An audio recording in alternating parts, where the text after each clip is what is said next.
सब इंडिया इत्तेहाद की बात करें, यहाँ पे दो ही है, या तो एनडीए है या इंडिया है। आपने एकला चलो की एक पॉलिसी अपनाई है बीआरएस ने, ऐसा क्यों है?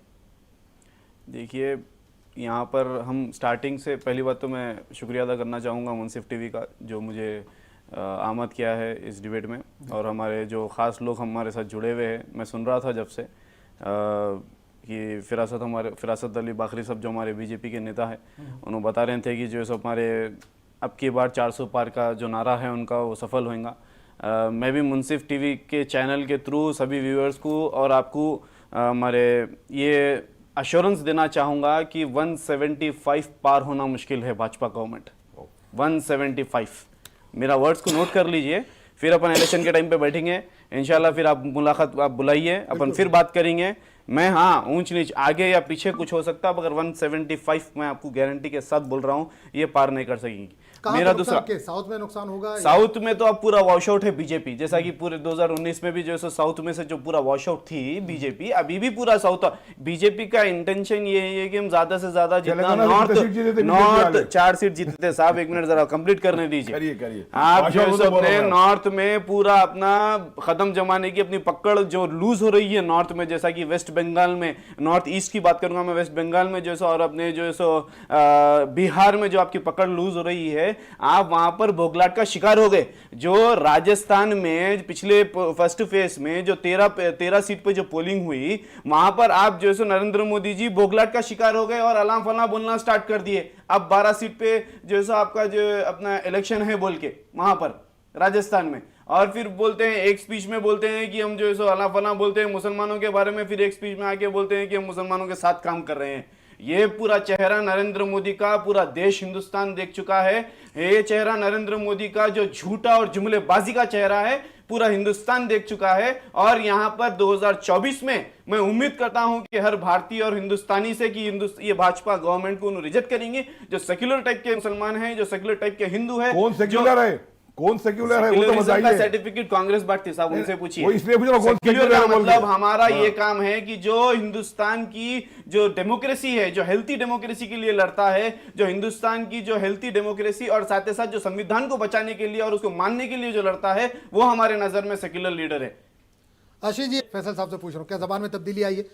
सिर्फ बीजेपी नहीं और बाकी पार्टियों की जबान में भी क्या तब्दीली देख रहे हैं आप? मैं जब से सुन रहा था दोनों को, मैं भाजपा के ताल्लुक से अगर आप मेरे से पूछेंगे तो 2014 से पहले, दोनों के ताल्लुक से मैं क्या बोलूँगा, ये अपने अगर भाजपा के ताल्लुक से अगर आप मेरे से पूछेंगे तो 2014 से पहले से लेके अटल बिहारी वाजपेयी के दौर से लेके नरेंद्र मोदी के दौर तक, ना इनकी आइडियोलॉजी में फ़र्क आया है, ना इनकी ज़ुबान में फ़र्क आया है। इन्हों सिर्फ बताते हैं कि हम आपके साथ हैं, मगर बराबर जो है सो अपने नुकसान देते हैं, बराबर जो है अपना जो काम करना है बराबर करते हैं। कैसा कि भाई 2014 से क्या बताइए आप, पूरे वर्ल्ड में हंगर इंडेक्स में हिंदुस्तान कहां पर था? 147 नंबर पे। ये बड़ी शर्म की बात है। पूरे इकोनॉमिकल सिस्टम में हिंदुस्तान का जीडीपी गिरा नहीं गिरा, ये बताइए आप। क्रूड ऑयल आप बता रहा हूं मैं साहब आपको, ये हिंदुस्तानियों को ये मेन मुद्दे हैं जो हिंदुस्तानियों को सोचने चाहिए। ये मेन मुद्दे हैं जो मुनसिफ टीवी के व्यूअर्स को सोचने चाहिए, और जितने भी लोग देख रहे हैं इस पे सोच और फिक्र रखनी चाहिए। देखिए, आप अगर कोई मार्केट से अगर तरकारी खरीद रहे हैं तो बड़ी गौर व फिक्र करते हैं कि वो तरकारी फ्रेश है नहीं है, वो तरकारी अभी लाई गई नहीं गई मंडी को, वो तरकारी जो है सो अपने को सस्ते में मिल रही नहीं मिल रही, वो तरकारी जो है सो अपने बाजू क्या भाव है उसका, अपना ये भाव क्या चल रहा। जब इतना सोचो फिक्र करके एक तरकारी खरीद रहे हैं तो हमारा ये हिंदुस्तान का फ्यूचर है ना भाई, ये 140 करोड़ हिंदुस्तानियों का फ्यूचर है ना। क्यों जो है सो हमारे अपने कायदीन के लिए, क्यों हमारे जो है सो पार्लियामेंट रिप्रेजेंटेटिव्स के लिए क्यों जानकारी क्यों नहीं करते हैं? देख रहे हैं आप, एक जो है सो अपने मुलविस है एक बम ब्लास्ट केस में प्रज्ञा ठाकुर, उसको जो है सो सांसद बना देते हैं। देख रहे हैं आप जो है सो एक गोरखपुर में जो है सो एमपी जिसके ऊपर क्रिमिनल केसेस का अंबार है, उसको जो है सो चीफ मिनिस्टर बना देते हैं। देख रहे हैं आप जिसके ऊपर हजारों करोड़ रुपए का स्कैम है, उसको असम का चीफ मिनिस्टर बना देते हैं। देख रहे हैं आप जो है सो अपने जिसके ऊपर तड़ीपार का इंतजाम था, उसको home minister of union home minister of India बना देते हैं। देख रहे हैं आप जिसके ऊपर जिसकी दामन पे 2002 के खून के छींटे हैं, जिसके 2002 के गोधरा कांड के छींटे हैं उसको प्राइम मिनिस्टर ऑफ इंडिया बना देते हैं। ये हिंदुस्तान के हिंदुस्तानियों का फरीजा है कि आप ये सोचे कि हिंदुस्तान का डेमोक्रेसी किस तरफ जा रही है, हमारा देश पिछले 10 साल में किस तरफ जा रहा है। आप बताइए 2014, मैं आपसे अदबन गुजारिश करता हूं इस मुंसिफ चैनल के थ्रू कि आप बताइए कि आप जो है सो अपने किस तरीके से पिछले 10 साल में अपने आप को आगे लेके जाते हैं। बताइए 2014 में जून की 2 को पहली मॉब लिंचिंग हुई, आज तक के बता रहा हूं आपको बराबर मॉब लिंचिंग में दलित और मुसलमानों के साथ लिंचिंग होती है हिंदुस्तान भर में। इन्फ्लेशन आप बता रहे हैं, आप बाहर जाइए साहब, आप बाहर जाइए, एसेंशियल कमोडिटीज की दुकान पे जाइए, दाल राइस खरीदना मुश्किल है साहब, गरीब आवाम कहां से जिएंगे ये बताइए। अगर हम बोलना स्टार्ट करेंगे तो हाँ, इन्हों कोई साफ सुथरे नहीं है, पिछले 70 साल में कांग्रेस, बता रहा हूं ना, जितना बीजेपी हानिकारी है उससे ज्यादा डबल ट्रिपल की हानिकारी हमारे लिए कांग्रेस है। कांग्रेस क्या है, आपके सफ में ठहर के आपको धप्पा मारती है, हिंदुस्तान में ठहर के आपको धप्पा मारते हैं। ये मैं वाज़ेह तौर पे बोल दे रहा हूं, दोनों पार्टी के अध्यक्ष यहां बैठे हुए हैं। बंधन आएगा और निश्चित रूप से एक बार सत्ता में वापसी भारतीय जनता पार्टी की होगी। फैसल साहब कुछ कहना चाह रहे थे आप?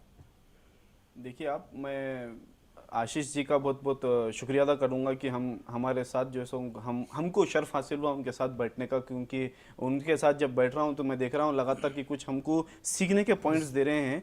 आशीष जी, आप ये क्यों नहीं बोलते एज एन सीनियर जर्नलिस्ट, आप जैसे आप बोल रहे हैं कि भाई आसाम में अगर हमारे इलेक्शंस हो रहे हैं तो आप मुंसिफ चैनल के थ्रू ये बताइए उनके व्यूअर्स को कि आसाम में अगर इलेक्शंस हो रहे हैं तो आसाम में हेमंत बिश्वा शर्मा को याद करें, जो आए दिन जो है सो मुसलमानों के खिलाफ जो है सो बयान देते रहते हैं, आए दिन जो है सो वहां पर जो मुसलमानों पर जुल्म हो रहा है। अगर आप बिहार की बात करेंगे आशीष कुमार जी, तो आशीष कुमार जी आपको मालूम होना चाहिए, आप बिहार से आप तो सीनियर जर्नलिस्ट है, बिहार में कितने मॉब लिंचिंग्स नहीं हुए, बिहार में कितना मुसलमानों पे जो है सो अपने, मैं कोई मुसलमानों का लीडर यहां बनकर नहीं बैठा हूं, मगर मैं ये बात हकीकत है और अपने को एक्सेप्ट करना है कि जो भाजपा की आइडियोलॉजी है, जो भाजपा काम करती है सबका साथ सबका विकास बताकर, सिर्फ अपना साथ, अपने अदानी का साथ और अपना विकास करके जो सामने वालों पे जो जुल्म जो करती है वो हिंदुस्तानियों को याद करना चाहिए। जो छत्तीसगढ़ में आए दिन मॉब लिंचिंग होती है, कर्नाटका की अगर आप बात करेंगे तो आज जो है 14 सीट पे जो है उसका इलेक्शन है। कर्नाटका में क्या कम जुल्म हुआ बताइए? हिजाब से लेके अब मैं बात करना चाहूंगा कि आप जो है मॉब लिंचिंग तक के कर्नाटका में बार बार वहां पर के जो है माइनॉरिटीज को जो है फेस करना पड़ा।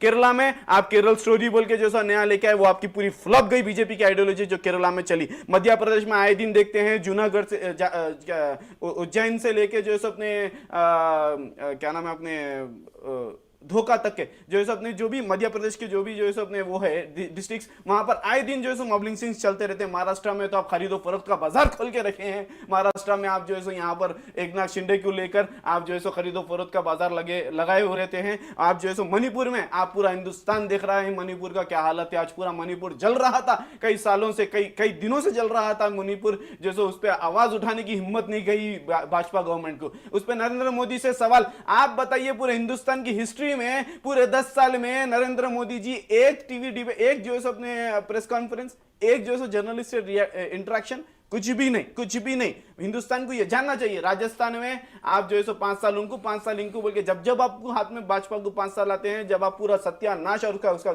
बेड़ा जो है बर्क करते हैं, जो आप उसकी गवर्नमेंट जो है सत्ता कांग्रेस के हाथों में दे देते हैं। और कांग्रेस में वहां पर दोनों लड़ लेते रहते, कौन? पायलट जी और जो है हमारे मौजूदा जो साबिका सीएम थे अशोक गहलोत जी। ये राजस्थान का माहौल है। त्रिपुरा में आप देख रहे हैं हिंदुस्तान में अब कैसा चल रहा है। यूपी में तो बुलडोजर सरकार चल रही है। यूपी तो सबसे वर्स्ट अपने स्टेट होगा हिंदुस्तान का, और बताया जा रहा है कि सबसे नंबर 1 सीएम अगर कोई है तो वो यूपी का है। शर्म होनी चाहिए भाजपा को ऐसा बोलते हुए। यूपी का आप यकीन मानिए मत मानिए, जो यूपी का हाल है, यूपी वाले क्या भूल जाएंगे हाथरस का केस? हाथरस का बताइए, यूपी वाले भूल जाएंगे? यूपी वाले क्या मॉब लिंचिंग्स भूल जाएंगे? यूपी वाले क्या बुलडोजर भूल जाएंगे? यूपी वाले बताएंगे। यूपी वालों का नहीं, मैं हर स्टेट बीजेपी के लीडर को हमारे साथ एक 2 मिनट दीजिए साहब, 2 मिनट दीजिए, सिर्फ मेरे को 2 मिनट दीजिए। वेस्ट बंगाल जम्मू एंड कश्मीर का 370 का एब्रिकेशन क्या भूल जाएंगे? मैं ये सब चीज गिनाने का मेरा मकसद ये था कि हिंदुस्तान के लोगों को और हिंदुस्तान की आवाम को आज जागना चाहिए। मेरे हिंदू भाइयों से मैं हाथ जोड़ के गुजारिश करता हूं कि आप लोग अपने नींदों में से उठिए, अंध भक्ति छोड़िए, मेरी बात मानिए। कोई मुसलमान कोई मुसलमानों को मारने से या दलितों को मारने से जो है सो हमारे हिंदुस्तान का भला नहीं होता। हाँ, अगर हिंदुस्तान में अगर मुसलमानों को मारने से भला होता है तो सबसे पहला नाम मेरा रहेगा। मेरे भाई अगर मार दो मेरे को, अगर हिंदुस्तान का भला होता है। मैं कोई जज्बाती यहां पर बात नहीं कह रहा हूं, मगर हाल हकीकतन बात है ये। आज बड़ी तकलीफ के साथ मेरे को ये कहना पड़ रहा है, सेकंड फेज का इलेक्शन हो रहा है।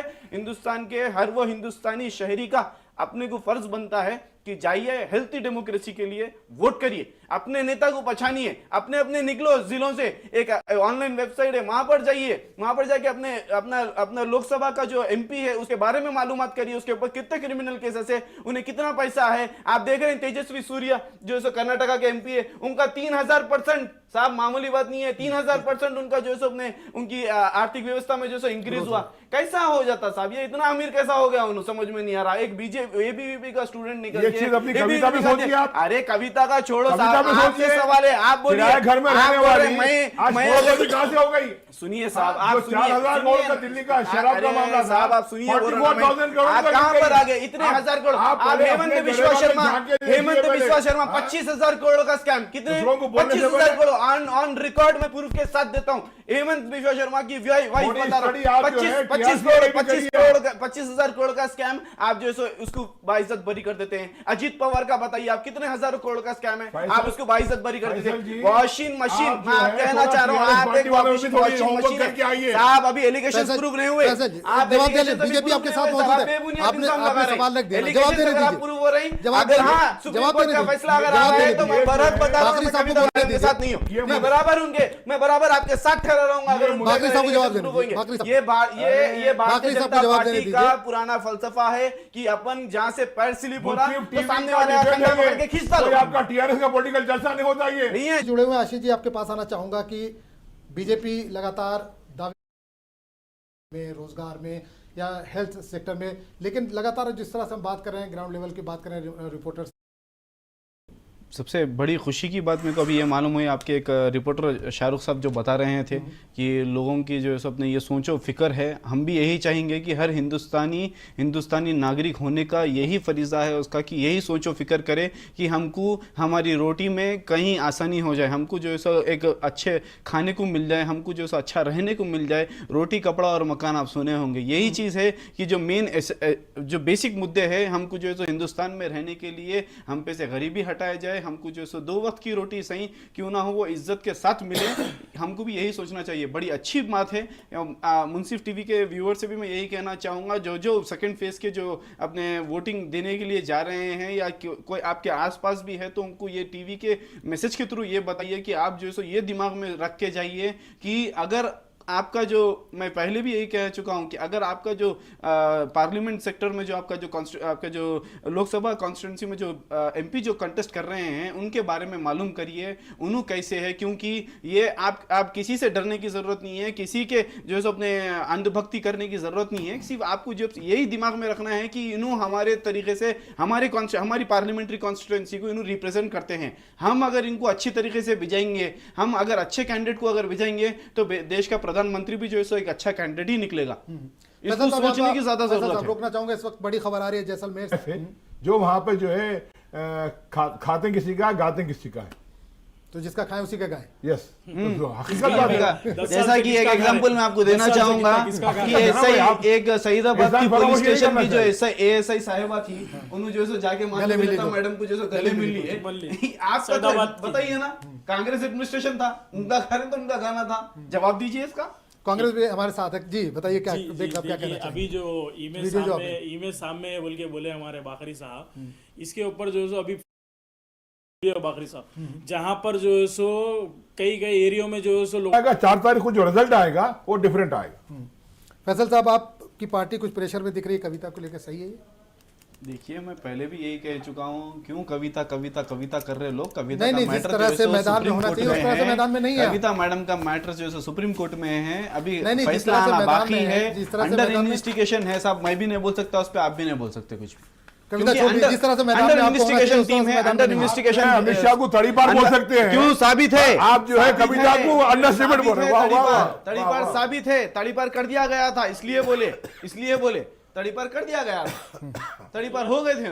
गुजरात के फसादात को जो है मोदी को आप जिम्मेदार ठहराया। देखिए, आप थोड़ी देर पहले आपके जो है सो अपने आप रिप्रेजेंटेटिव है यहाँ पर, आप एक पॉलिटिकल पार्टी को आप रिप्रेजेंट कर रहे हैं मुंसिफ टीवी पे, जो नेशनल न्यूज चैनल है, उस पे आप ये नहीं बता सक रहे हैं कि आपकी पॉलिटिकल पार्टी के कारकर्दगियां क्या है जो करेंगी। सुनिए, आप जरा एक मिनट मेरी बात सुन लीजिए बाकी साहब, आप ये बोल रहे हैं कि जो है सो आप कर रहे हैं, आवाम देख रही, आवाम इसके बारे में बताएगी। अरे आवाम बताएगी, आवाम बताएगी, हम आवाम को तो देखेंगे। पिछले 10 साल में देख रहा है, और आवाम ये 2024 का चुनाव में बताएगी आपको। देखेंगे, मगर एकदम आप से। ये बताइए कि आप कितने वादे पूरे करें और क्या क्या करें। हम जो बताइए, कमिटमेंट करोड़ किए, रोजगार कमिटमेंट में का, 100% बताइए आप जो है इन्फ्लेशन ठीक है, कम ये- करने का, आप बताइए 5 ट्रिलियन इकोनॉमी का, 5 ट्रिलियन इकोनॉमी क्या हुआ, सबका साथ सबका विकास का बताइए। एक हाथ में जो है कुरान देंगे बोले, दूसरे हाथ में कंप्यूटर देंगे बोले, हमारे तो मदरसे लूट लिया। देने वालों पे ये डिपेंड आप करता बोले, है वो। आप बोले कि जो है हम अच्छी शिक्षा देंगे, हमारे घरों में तो बुलडोजर चल रहे हैं। हमारा तो ऑफर है, आप बोले, बुलडोजर चले, आप चलेंगे बोले, तो बुलडोजर। नहीं, ये क्यों बात- चलेंगे? ये बात चलेंगे, मेरे सामने क्यों मत चलेंगे? करिए, नहीं, साहब। वो भी मुसलमानों के घर पे चलने के चलेंगे। इन्होंने मदरसों का जिक्र किया, यूपी में बात मदरसे बंद मुद्दे हुए, पे आइए। सुप्रीम कोर्ट के बात- थ्रू खुलाना बात पड़ा मुद्दे पे उसको। आइए साहब, बुलडोजर बात चले हैं, बात जहाँ आप पर मुद्दे चलना पे है, आइए वहाँ साहब, चलेंगे। आप क्या करें बुलडोजर हिंदुस्तानियों क्यों के लिए, चलेंगे? ये कि मैं नहीं सवाल कर रहा हूँ, है। आप एक बाकी साहब से, रिप्रेजेंटेटिव, बुलडोजर आप एक क्यों रिप्रेजेंटेटिव, सुनिए साहब, आप एक रिप्रेजेंटेटिव होने के नाते, और आप भारतीय जनता पार्टी को अगर आप रिप्रेजेंट कर रहे हैं, तो आप चंद चीजें आपके गिनाइए, गिनाएंगे। चंद चीजें गिनाइए। मैं एक सवाल अभी फिलहाल- बात- हाँ, आप चार चीजें गिनाइए, बता दीजिए, फिलहाल वो जो उपलब्धियां ये चार बता बहानेबाजियां दीजिए। मत दीजिए साहब। मैं एक- आप फैसल साहब, बोलिए, फैसल साहब। गिनाइए। मैं एक रुक सवाल जाइए। कर रहा हूँ। चार- चार उपलब्धियां बता नरेंद्र दीजिए। मोदी साहब, हिंदुस्तान का इंफ्रास्ट्रक्चर देखिए आप, क्या इंफ्रास्ट्रक्चर में इंप्लीमेंट हुआ ये बताइए। मेडिकल कौन से देखिए आप। investments- अरे कौन से आप लोग investments लाए समझ गए में नहीं आता हिंदुस्तान ना, को? यही तो एहसान कौन से फरामोशी बड़े- है। कौन से बड़े हिंदुस्तान के यही तो एहसान फरामोशी है डिजिटल अरे, पार्टीज की। अल्लाह अकबर। आप देखिए, हाँ। आप बताइए कौन से बड़े जो आपको सब समझ में नहीं investment- आता। चार चीजें बता दीजिए। मैं एक आपके सवाल दोस्त- कर बाकी सब चार चीजें बता आपके दीजिए। दोस्त जो अदानी जो हाँ। 87 हाई आपको रिचेस्ट समझ पर्सन में में थे, नहीं आप फैसल साहब, world फैसल साहब, richest फैसल person साहब। हैं। फैसल साहब। भारतीय जनता पार्टी के खिलाफ आप लोग देख साहब। मेहनत उतारिए। साहब आप अगर हम पीछे का मैं सोच। अगर एक मैं सवाल बोलना एक बेटा, मैं बोल मैं रहा हूँ फर्स्ट तो फेज बोल रहे हैं का कि जो इलेक्शन हुआ। सुनिए सुनिए एक मिनट, मैं फर्स्ट- बोल रहा हूँ तो आप बोल रहे हैं मैं कुछ जलसा है, मैं जो है सो खिताब करे जैसा, ये तो वही बात हो गई ना भाई। हम आप भी करेंगे तो फिर मैं वो डायलॉग मार दिया, इसी बात हो जाती। मारिए, मेरे को बोलने मारिए। दीजिए ना ठीक साहब, है, मैं बोलने का चलिए, अंदाज वक्त- मेरा ऐसा वक्त है, का मैं मगर बेग बात तो सही है ना। साहब को बोलूं, मैं आपसे भी वक्त- रिक्वेस्ट करता हूँ, बिल्कुल। सेम मेरे क्वेश्चंस पूछिए उनसे। वक्त